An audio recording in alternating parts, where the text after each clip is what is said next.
అసలు అరుణాచలం అనేటటువంటి క్షేత్రం ఒకటి ఉంది. పరమశివుని యొక్క పరిపూర్ణమైన అనుగ్రహం ఉన్నది. అక్కడికి వెళ్ళాలనేటటువంటి కోరిక పుట్టడం జరగదు. ఎందుకని? అసలు కొన్ని కోట్ల జన్మలెత్తితే తప్ప అరుణాచల పర్వతం గురించి తెలుసుకోడు.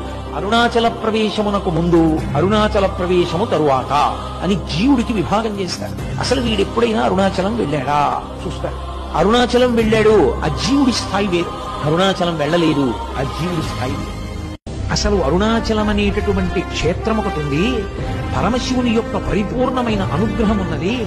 అక్కడికి వెళ్ళాలనేటటువంటి కోరిక పుట్టడం జరగదు. ఎందుకని? అసలు కొన్ని కోట్ల జన్మలెత్తితే తప్ప అరుణాచల పర్వతం గురించి తెలుసుకోడు.